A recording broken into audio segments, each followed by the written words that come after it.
I got to be honest with you. All the attorneys, defense attorneys, plaintiff side attorneys, are firm. Clients will come to you with cases that they like dug up in AI. They're like, hey, this case has the exact holding we need for the argument that you told me wouldn't work.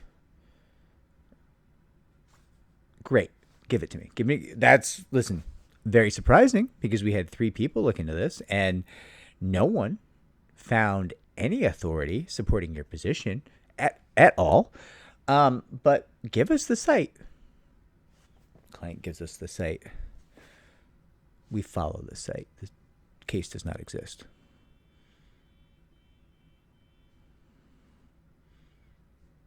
Ghost cases. AI is actively creating ghost cases. It makes up cases that do not exist. And like the extent to which they do not exist, let me tell you, is extreme. Like it's not just that the case is not at the place that is cited to, because the purpose of a case citation is to find the case, right? And then further to find the exact holding within the case that you're citing to. Now, the sites aren't just wrong. There's no way to find the case at all, right? You have other data about the case. There's names, there's headings, there's index. There's stuff in the site that you can use to try to find the case other ways. These cases do not exist. They are fictional cases created in seconds by hyper-powerful AI. I couldn't tell you why AI likes to make things up, but it does. And I'm not an AI engineer. I can't speak to that, but I can assure you it happens. Everyone had seen that. And the general tenor from the clients is, why are you disagreeing with me? It took me 10 seconds on AI to find this holding. Obviously, this is the legal argument. And you're just like, yeah, that holding does not exist. All the case law says you are wrong. This is a terrible argument that's already been defeated like 40,000 times. And you're trying to get us to make the argument based on a fictional case, a ghost case that does not exist, that you Googled for 10 seconds, not even Google, that you popped into AI for 10 seconds and didn't check the site on. And we have checked every permutation, every searchable mark on that case. It does not exist in any jurisdiction in the land. And our clients, very savvy, will say, oh, sorry. It's cool. I get it. You're trying to get involved. Like, it makes sense. And like, AI is not useless. Sometimes people turn up valuable stuff, and frankly, it's probably stuff we already have. But that being said, like, I get why you want to be involved. I get you want to be part of the process. If there's something you want us to look at, we're thrilled to look at it. Not a problem, right? But when we come to you and say, hey, that case actually doesn't exist. That's a fictional case made up by AI. The response should not be, and according to many of the people at this roundtable, has been, oh, I guess you're incompetent. You can't even find the case. Okay. Can you find the case, you moron? Like, what? Did you follow the site? Do you understand that AI is a new technology, and like there's ghosts in the machine, and it kicks out ghost cases sometimes, and they're just nonsense. They're gibberish made up. No. You guys just don't know what you're doing. Okay.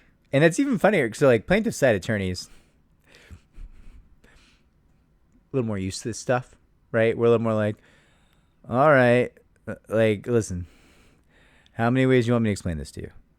Right? Case doesn't exist. But there's like, we're used to that a little bit. Defense counsel, very up in arms. You pay us $1,600 an hour because we're effing incredible at what we do. We torture plaintiffs. We shut down claims. We settle claims for 20 cents on the dollar for you routinely. We have gotten you out of so much dumb shit. racist, bigoted, other forms of discrimination, sexual harassment. We get you out of so much. And you're going to come in here and tell us that we don't know when a case doesn't exist? That's the conversation we're going to have? And apparently, it really is. Like, there's like grumpy CEOs being like, not even a case. You can tell somebody they're too old for a job.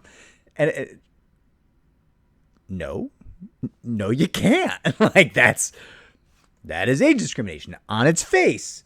Like,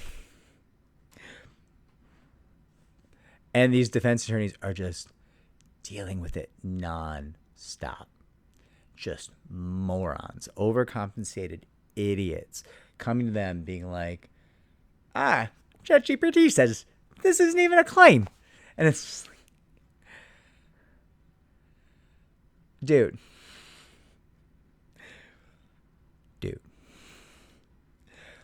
Now, I'm going to build on this a little further. Ghost cases are very real, and they happen.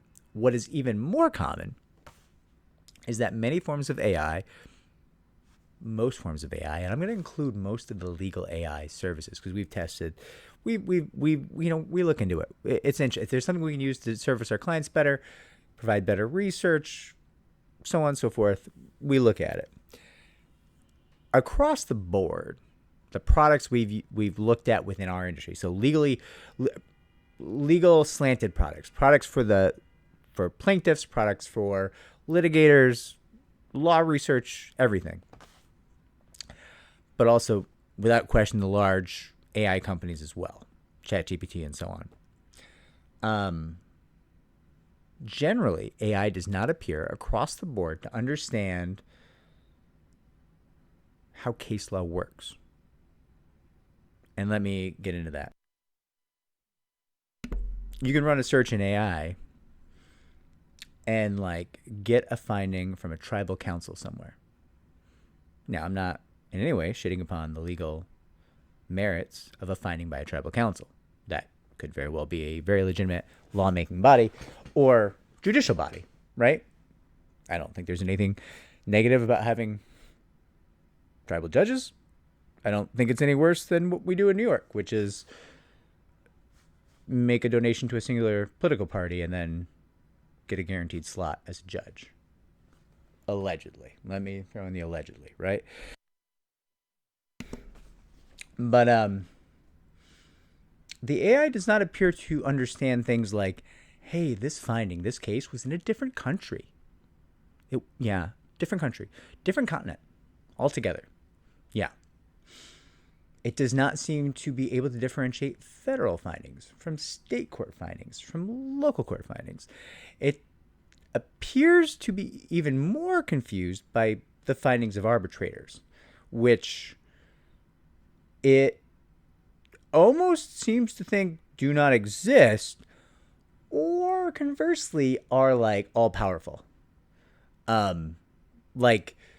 Almost elevating certain cases by arbitrators to the status of oh, well, this person's a deity, and what they say is the law of the land. And I certainly appreciate the vote of confidence. I work as an arbitrator. Thank you so much. I would love to be a god, but I'm not, right? But I'm not, and my findings, well, binding and important, probably don't carry more weight than the findings of a federal judge, if we're being honest, right? AI does not seem to understand district courts and the silos of case law that exist in the district system. And it also doesn't understand the weight of precedents, right? If you're in a district court, like the Southern District of New York, right? Federal court. And there's no case law on the topic you're looking up. But there's a federal court in Montana that did find on this. And the case law is useful for you. Well, if there's nothing in New York on this, you're going to use that case law from Montana, from the federal court in Montana, right? but it's not going to have the same weight of precedence because it's not that court system. It's a weaker case to cite. And if that's all you got, that's what you go with. And there's nothing wrong with that, right? That's you make the best argument you can on a given point. Like, that's the game. But let's be real, you need to understand that.